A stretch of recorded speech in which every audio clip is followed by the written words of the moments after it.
Rourkela sector 20 Koel ନଦୀର ବାଇକୁନ୍ଦ ଘାଟ ଶନିବାର ସକାଳ ଜଣେ ଯୁବକ ମୃତଦେହ ମିଳିବା ପରେ ଅଞ୍ଚଳରେ ଏକ ଚାଞ୍ଚଲ୍ୟ ଖେଳିଗଲା। ମୃତଦେହ ଏପର୍ଯ୍ୟନ୍ତ ଚିହ୍ନଟ ହୋଇପାରି ନାହିଁ, ଯାହାଫଳରେ ତାଙ୍କ ମୃତ୍ୟୁର କାରଣ ନେଇ ରହସ୍ୟ ରହିଛି। କିଛି ଲୋକ କହିଛନ୍ତି ଯେ ଯୁବକ ଜଣକ ଶୁକ୍ରବାର ନଦୀ ପାର ହେବାକୁ ଚେଷ୍ଟା କରୁଥିବା ସମୟରେ ବୁଡ଼ି ଯାଇଥିଲେ।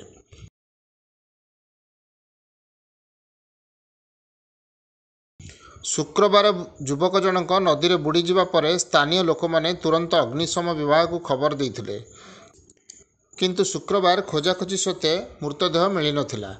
ଶନିବାର ସକାଳେ ପୁଣି ଥରେ ସନ୍ଧାନ ଅଭିଯାନ କରାଯାଇଥିଲା, ଯେଉଁଥିରେ ବୁଡ଼ାଳୀଙ୍କ ସହାୟତାରେ ମୃତଦେହ ନଦୀରୁ ବାହାର କରାଯାଇଥିଲା। ସେକ୍ଟର 19 ଥାନା ମୃତଦେହକୁ ନିଜ କବ୍ଜାକୁ ନେଇ ଚିହ୍ନଟ ପାଇଁ ପ୍ରୟାସ ଆରମ୍ଭ କରିଛି। ପୋଲିସ କହିଛି, ଯୁବକଙ୍କ ମୃତ୍ୟୁ ବୁଡ଼ିଯିବା କାରଣରୁ ହୋଇଛି। ଏହା ପଛରେ ଅନ୍ୟ କୌଣସି କାରଣ ଅଛି କି ନାହିଁ ତାହା ତଦନ୍ତ କରାଯାଉଛି। ସମସ୍ତ ସମ୍ଭାବ୍ୟ ଦିଗକୁ ଗଭୀର ଭାବରେ ତଦନ୍ତ କରାଯାଉଛି।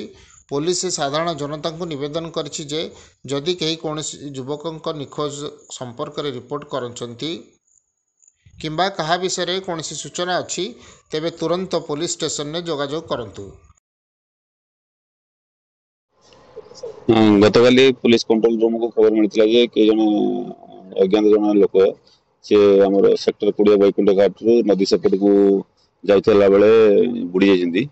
तो से कथा को नहीं पुलिस तदंत काली काली जना पड़ता दुई जन कल प्रत्यक्षदर्शी थे से ठाकुर अलिया सामान पकड़ नदी को आसते देखिए जन लोक नदी पशिक नदी पार को चेष्टा करुला बेले से नदी किसी बाट क्रॉस कला नदी मान पाखापाखि सेपट कूल बुड़ी जाता।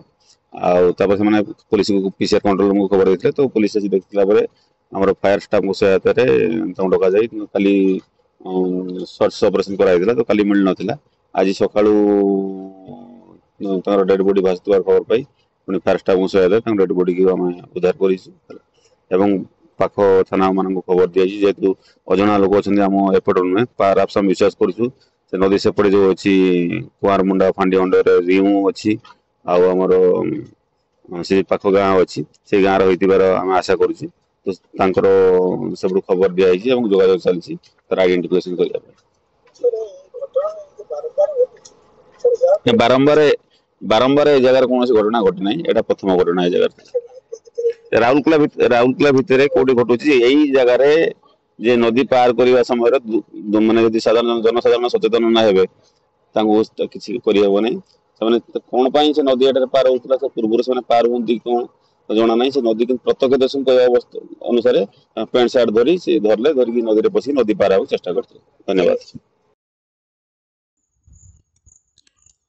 राउरकेला लवकिशोर नायक रिपोर्ट, नागराज न्यूज।